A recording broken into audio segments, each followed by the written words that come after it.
Yeah, everyone, welcome back to another episode of the Australian Property Investment Podcast. I'm your host, Aaron Christie-David. I run a mortgage broking business called Atelier Wealth, where we really seek to serve property investors in what we call building intergenerational wealth through successfully and confidently investing in property.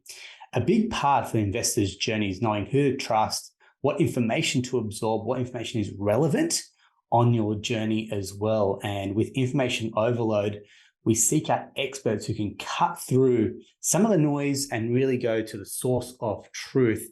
And today's guest has information that we want to take, absorb, steal, use their experience.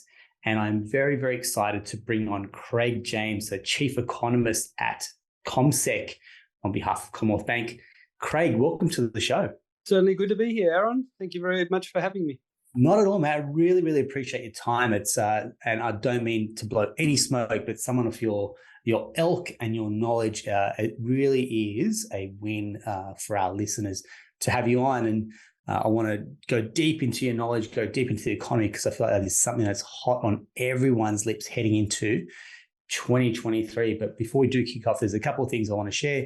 One is the information that Craig and I will discuss is general in nature. So it's not intended to give advice. If you do need advice, please seek out a professional to help you do so as well.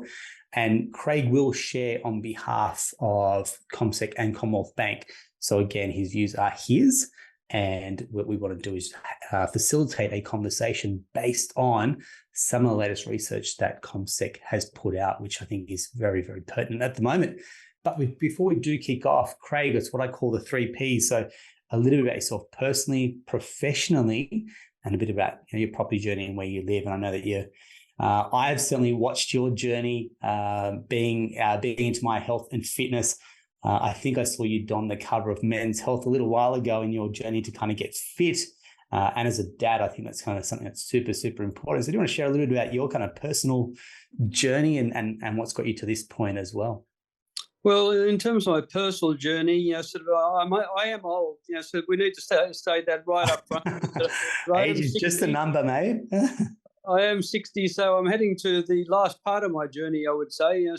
Powers that be would like to probably accelerate that a little bit more than what I'm doing. But no, over time, when I left school in 1980 and joined what was called the Rural Bank of New South Wales. Some of your listeners with some longer term memories and probably of my vintage remember the Rural Bank of New South Wales, which became the State Bank, and then Colonial took us over and we became Colonial State Bank. Yeah. Then Commonwealth Bank took us over and and they dropped us inside CommSec, and we've provided the economic information for CommSec over time. So spent most of my career in more or less the one place. The name just kept on changing, over time.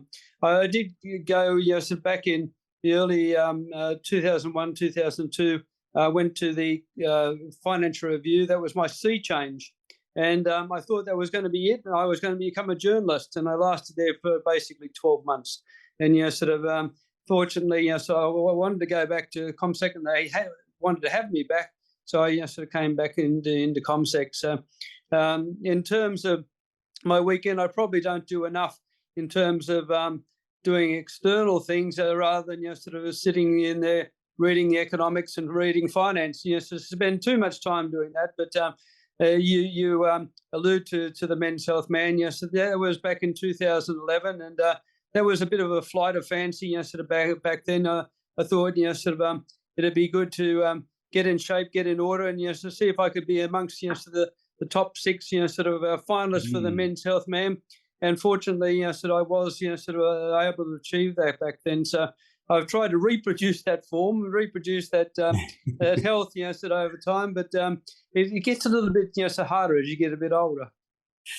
Yeah, I think there's something to be said about aging gracefully, though, isn't it? Like you mentioned you kind of age, and you certainly say that with a little bit of pride, but also you accept that where your body was a little while ago and where you are in life just has, it's a different iteration, but I think you've kind of kept health and well-being top on your priority list as well, which I think says a lot about mental health, physical health, and how you show up. Still working, mate. I look at your journey, and you got 3 kids that are 20 something, and I feel like you're setting an example now for your children about a bit of a balance in life as well, right?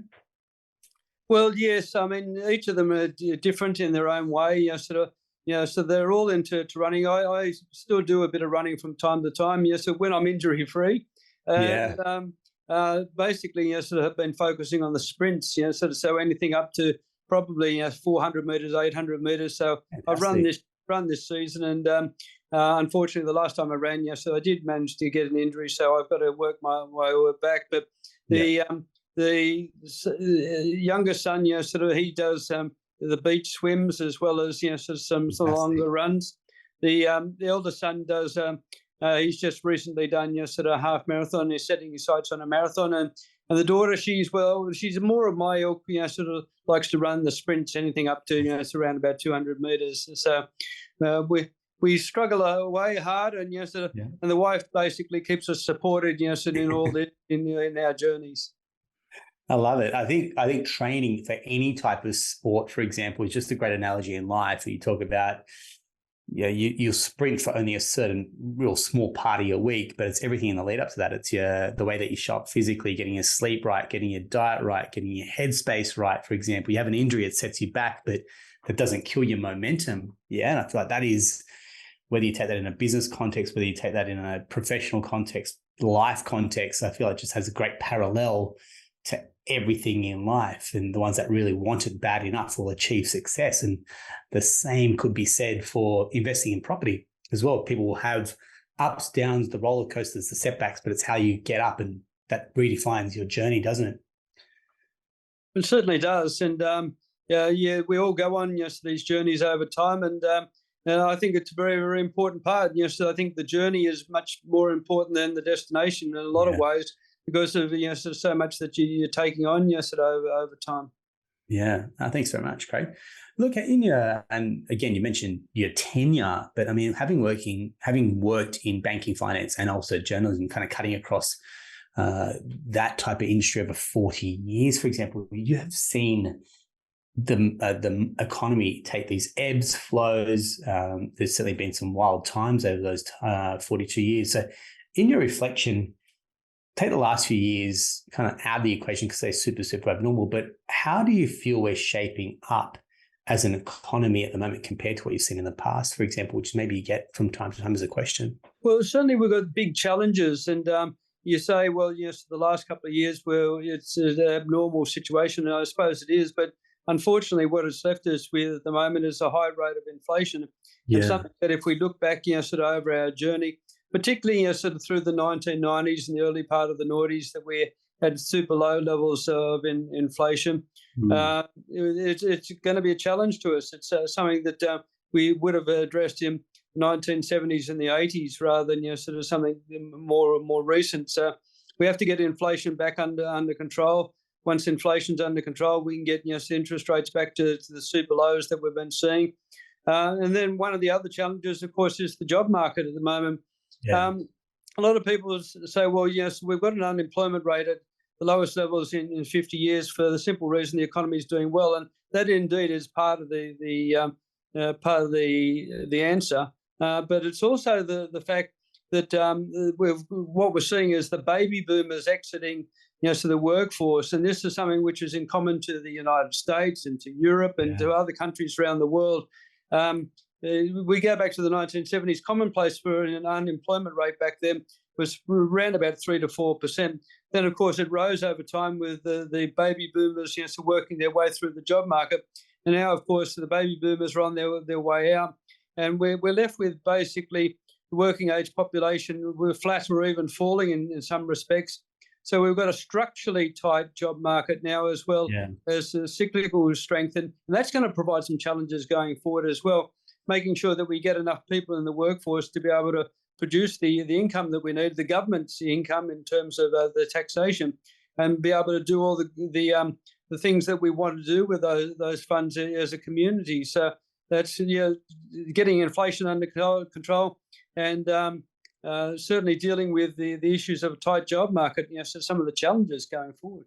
Absolutely. I want to go back to a question that I've got from a couple of clients recently, and they're saying, look, the RBA is raising rates, and that only affects a small portion because we're trying to get inflation under control. Raising rates affects like maybe a third of the population. I'm not sure exact number of mortgage holders, but there's a portion of the population that rent or have their home paid off. So it feels like we're stinging part of the population, but it doesn't really attack the whole problem. So take me through when we're talking about raising interest rates, how is that helping the broader economy rather than just targeting a certain subset of the population, Craig? Well, you are right. It's roughly, around about a third of people own their homes outright, a third of people are renting, and a third of people are paying, off a mortgage. Now, those third of people paying off a mortgage, certainly, yes, there's a lot, sort of riding on them to be able to do the correction in terms of the economy. So, if those people paying off a mortgage, if they're having to cut back in terms of their spending because they're paying more on their mortgage, that affects, sort of retailers. Retailers, sort of then have to adjust, so their behaviour as well, and that has knock-ons to other businesses that supply, the retailers.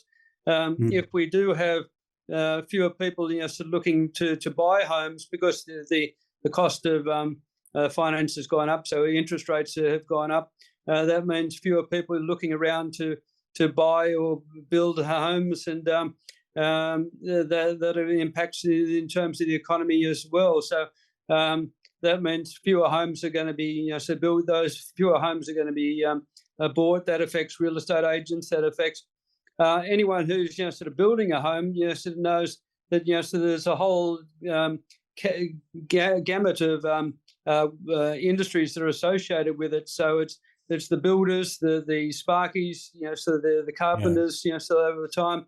The Harvey Normans of the world, so might fit out the place, or so other institutions with the curtains, carpets, light fittings. Then we've got the landscape. So if you have a slowdown in terms of the property market, certainly it cascades or has knock-on effects through the economy. Our interest rates in Australia have gone up quite significantly, and they've gone up significantly in other parts of the world. In places like sort of New Zealand. We've got to remember this is very much a global situation that we're dealing with to try and get inflation under control. But I think one of the beauties of the Australian housing market is that we're not all fixed term borrowers. We're not all variable. We have got a combination, and because of that combination, that enables our economy to adjust a whole lot quicker than a lot of other parts of the world. So when interest rates go up, it does have an impact on people who have got mortgages, who are wanting to buy property. It does slow the economy sort of down, and may mean that interest rates don't have to rise as high as in other parts of the globe. Yeah, interesting. And that's something that we hear a lot, because you hear out of America, or you get clients out of Europe that have 10, 15-year fixed rates, whereas the majority of Australians really fixed for maybe that 2 to maybe 4 or 5 year period as well. And I think that's a big difference between our market and some of the overseas fixed rate markets as well when it comes to housing, doesn't it? Yeah, well, it may be the case in other parts of the world where the actual business community provides a lot of the correction mechanism for the economy. The fact that business loans are going up, the cost of business finance, and of course businesses, if they're impacted, so that means less spending, less investment, less employment, and has knock-on effects through the economy. But here in Australia, because we've got sort of high variable and component in terms of our home loans, it's the consumer or the home buyer, as well as the businesses that sort of have an impact in terms of slowing the economy down. So we just have to wait and see how that one translates. People are holding on to their jobs, and that's a good thing.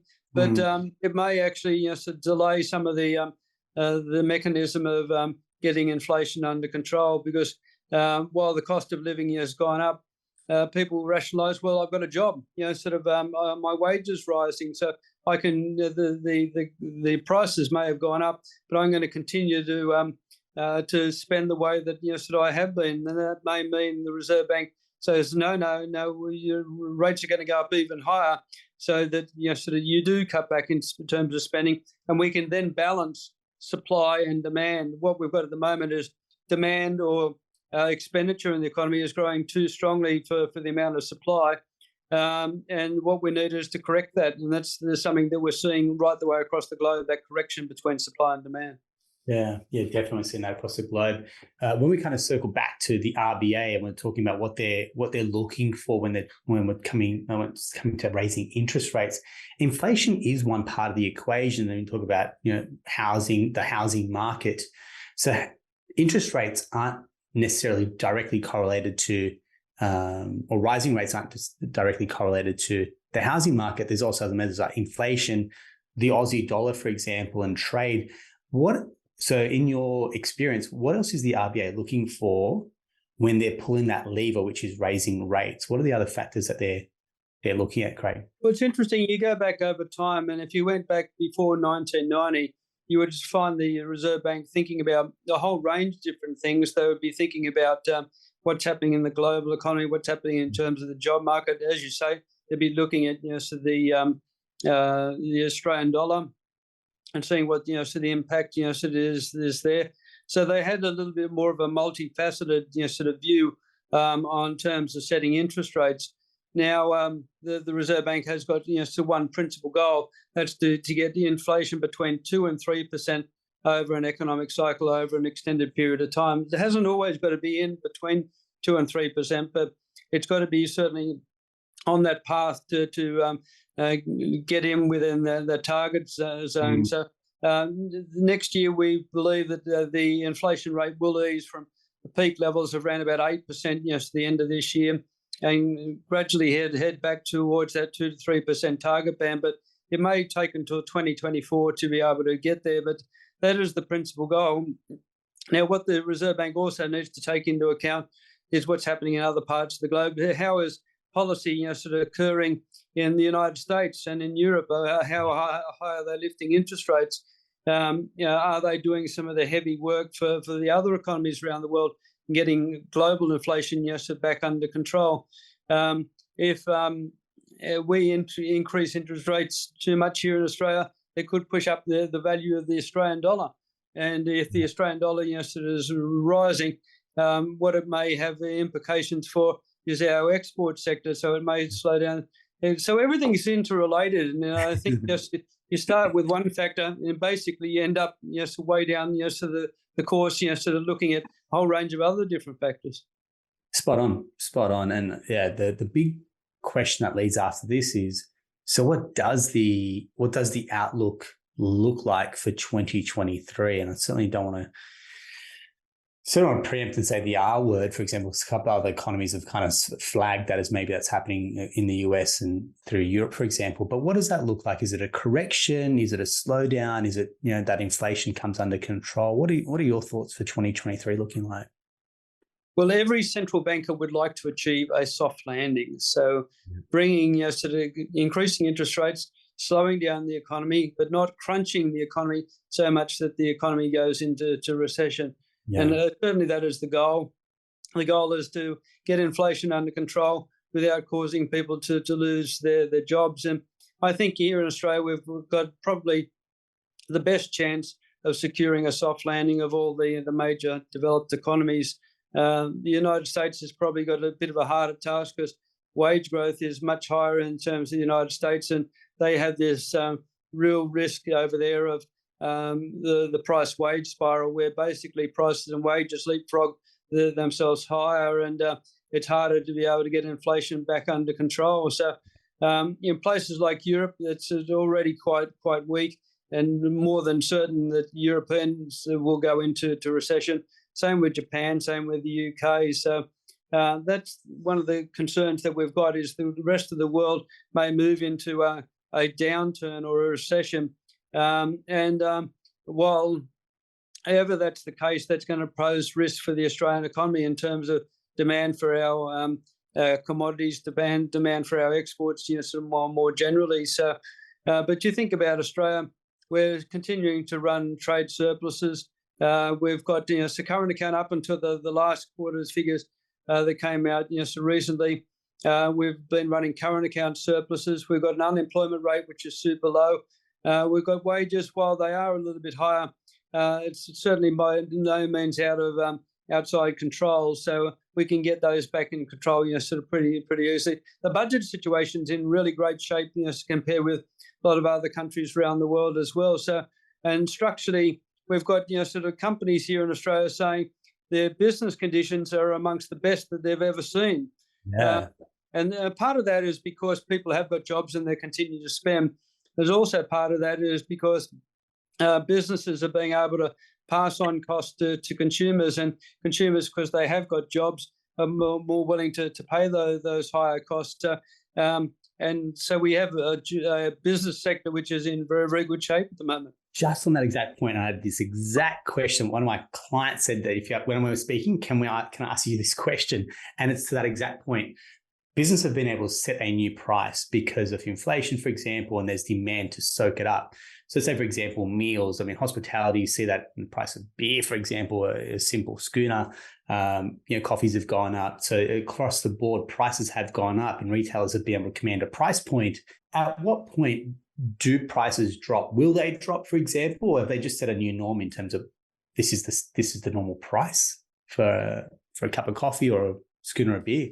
Well, again, it gets back to demand and supply, and this is something which is fundamental in terms of economics. And I did, sort of 2 degrees, sort of back in, the 1980s, and really I could have I probably just wasted my time doing degrees, because I think it all gets down to demand and supply determining price. So, provided demand doesn't choke off too much, then you won't have businesses having to cut prices to be able to sell their goods. And it's all about getting that the balance right between supply and demand, slowing the economy enough so that businesses are forced to look very, very hard at keeping their costs under consideration, not passing on those higher costs to consumers, rather than continuing to push up their prices, adding to the cost of consumers and adding to inflation. So it'll remain to be seen just how successful the Reserve Bank is in that way. But the Reserve Bank has constantly talked about the fact that so it's a very narrow path that so it's treading to be able to keep things under control. Yeah. Thanks very much. And one of the big questions we wanted to get you on to talk about was the wonderful report that comes out on behalf of CommSec called State of the States. And we'll share the link so if any of our listeners to have a read through it. But what I really love is as you go around the country, breaking down the economy into the states and what their strengths, what their weaknesses are. And interestingly, surprising but unsurprising in one sense is that Tasmania is really the driving force of the Aussie economy. It's one of the best performing economies in the country. So anyone that's been to Tasmania would know it's not only wonderful, but it really has this economic powerhouse about it, a little bit understated in one sense. But when you get there, you go, it kind of makes sense because it's such a beautiful part of the country. But it seems like they're doing some wonderful things. So do you want to kind of elaborate a little bit about the methodology and some of the results that you've got out of the last State of the States report as well, please, Craig? Your State of the States is fairly unique. We haven't got anything really like that, sort of across Australia to be able to compare states and territories. And that is one of the big questions. How do you compare a relatively small economy like Tasmania with heavyweights like New South Wales and Victoria? How do you compare the territories, which are, again, relatively small with so the heavyweights? And the way that we've done it is we look at the last observation and we look at 8 key indicators. I probably should go the indicators to start off with, and it's things like economic growth, retail trade, equipment investment. So we've got an investment component there. We've got retail. We've got broader economic growth. We've got the unemployment rate. We've got construction work done, which includes residential, commercial, and engineering. So it takes into account so all the activity that we're seeing in construction. Population growth, which is very much a leading indicator of the economy, and so it can be a real driving force, and it certainly has been with Tasmania, which I'll speak about. And then we've got housing finance. So again, one of the early indicators in terms of the housing market. And then we've got dwelling starts, so again, sort of highlighting an area of the housing market which homes are just starting to be constructed. Now, we'd like to have even more indicators like this, but they're the basic indicators that come out on a monthly or quarterly basis that we can compare the states and territories. Now, what we look at is the last observation, the most current reading, and it may be things like retail spending.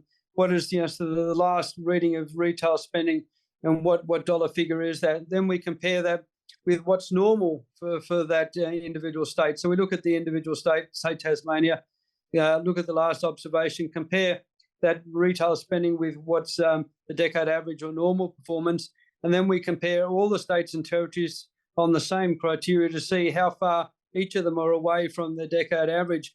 And the state or territory which is well above the decade average, doing best compared with other states and territories, clearly, so is the leader in terms of that category. And Tasmania, we do that for each of the indicators to be able to get a comprehensive reading about how the state and territories sort of is going. So Tasmania, as you mentioned, is out on top, has been out on top for quite a number of sort of quarters now. But I suppose if we went back sort of in the region of 5, 7, 8 years, we would have probably regarded Tasmania as a bit of a basket case, sort of that it would never be right at the top of the pops. But what we had is a period of time in the latter part of the noughties, I suppose, sort of periods like sort of 2017 through to 2020, we had some really strong population growth. So people couldn't go away on overseas because the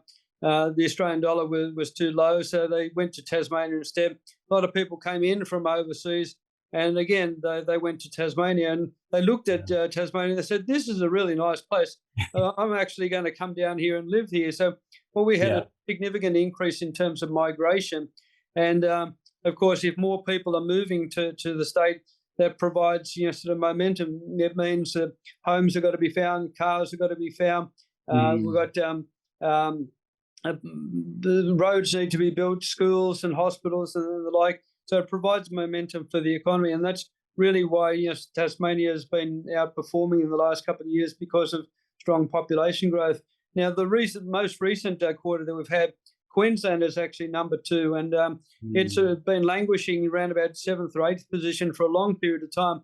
Now it's up to number 2, and again, we can say the key reason for that is because a lot of people have migrated from the southern states into Queensland during the pandemic period, and that's providing momentum for the Queensland economy as well. So ACT is currently in 3rd position from Western Australia, and then we've got South Australia, Victoria, which really slipped a lot, in terms of the latest observation. It was 1st, and now it's sort of 6th, and then we've got New South Wales, and then we've got Northern Territory. But it's relatively simple in composition, but I think it has some powerful results in terms of indicating which states or territories are doing best in terms of economic performance. Yeah, I mean, I'll share the report. I think it's fantastic how you kind of aggregate the data and then break it down state by state, especially across those, you call those 8 metrics as well. And one that I particularly want to have a look at or have a chat about is new car sales. Now, it's the wealth effect is well known. So what I feel is, and I've always kind of followed this, the AFR's report on it quite a few. You look back over the last few years, for example. So wealth effect, the house value rises. Therefore, we feel like we're a little bit more wealthy and prosperous, and that leads to new car sales. And I kind of see that the new car sales data is up. For example, have you seen that over time, that wealth effect correlate to new car sales and where house prices sit as well? We certainly have, and we've developed over time what is called a luxury vehicle index, and there's two influences. One is the fact that when you've got so things like the car market performing, that has the potential to flow through in terms of demand for homes and home prices as well. What we've found also in terms of the top end of markets, tend to drive so the broader market, and that's why we have looked over time at luxury vehicle sales. And the latest observation that we've looked through is you're right. we've seen some strength in terms of luxury, sort of vehicle sales, and that's been supporting the top end of the market, sort of, and the housing market, sort of more generally. We have seen some ebbs and flows in terms of the market. More recently, in terms of cars, particularly in terms of new cars, you just basically couldn't get them. You couldn't buy them, yes, because they weren't available because of COVID.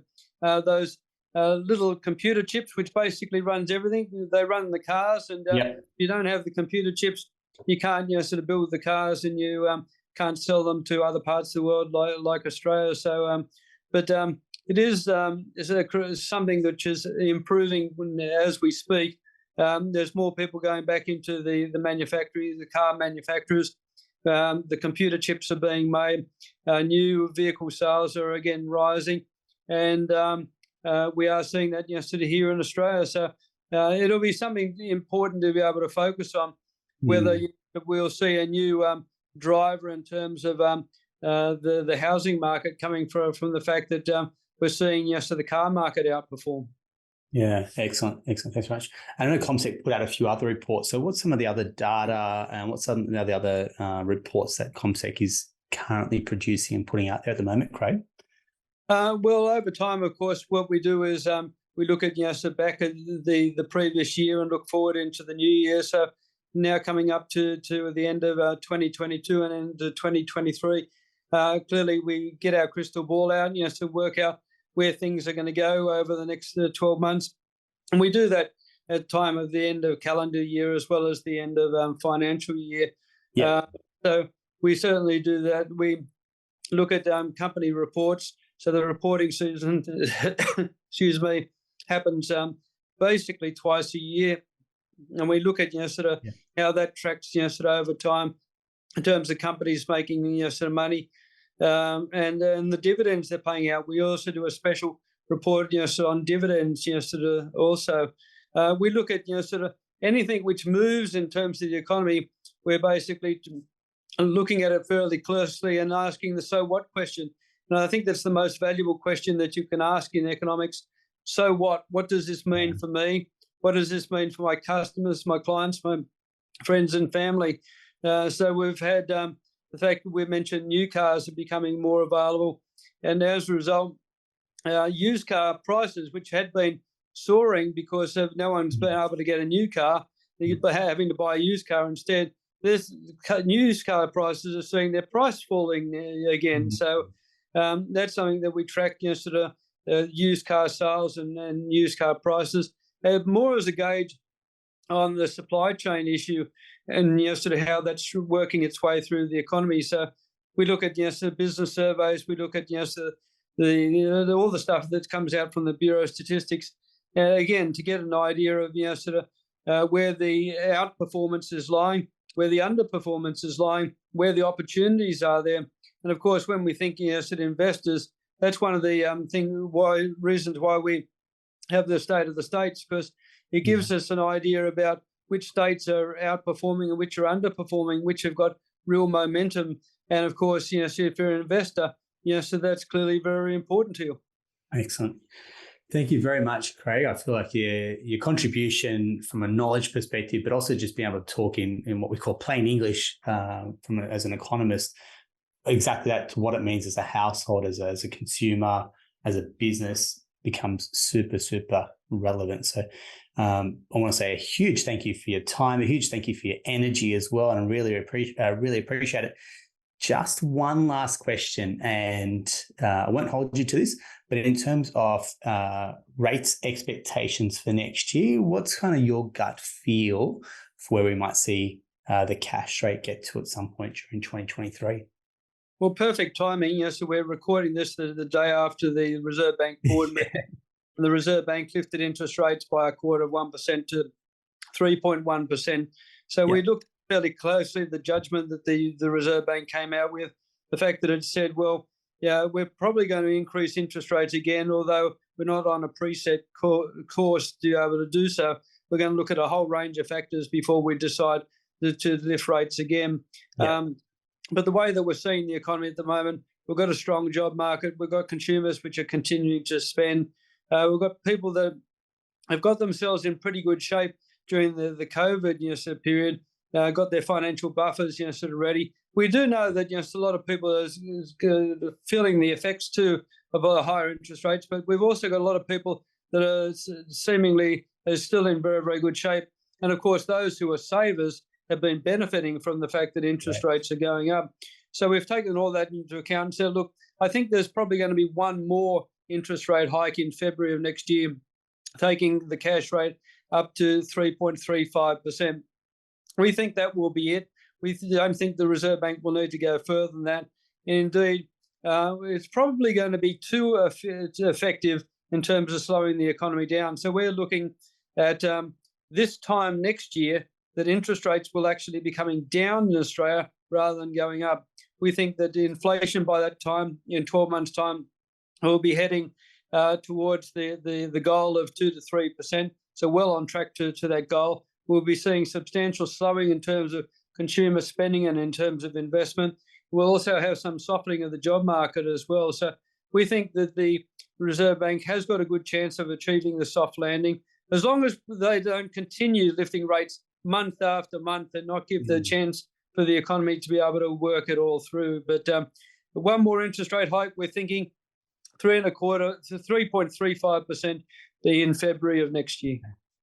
Now, you'd be a popular man amongst our a lot of borrowers if that's where we get to next year as well. And I know there's mixed reviews on where we're going to get to, but that's definitely a positive one. Like you said, if we start to work its magic, then the tail end of next year is seeing rates come down is good news for a lot of households as well. Craig, I want to say thank you so much for your time. Thank you again for your energy as well. I want to wish you a very, very Merry Christmas, and hope you get a chance to relax over the New Year break as well. Well, thank you very much. Thank you for your time and inviting me on to the program. I hope indeed you have a wonderful festive period as well, you and your family, and that all the listeners or subscribers to this podcast also have a great Christmas period and also a very, very successful period in 2023. Right, wonderful. And I'd love to get you back on at some point in the early part of 2023, the first half of the year, and just see a quick pulse check on how everything's going from an economy perspective as well. Certainly, yes, I'd be very, very pleased to do that for you. Wonderful. Craig, thank you very much. That's a wrap for another episode of the Australian Property Investment Podcast. If you found that helpful, please leave us a review, or better yet, drop us a line with some questions you'd love pitched to Craig for next time we bring him on to the show. That's a wrap. Look forward to talking to you next time. Thank you very much.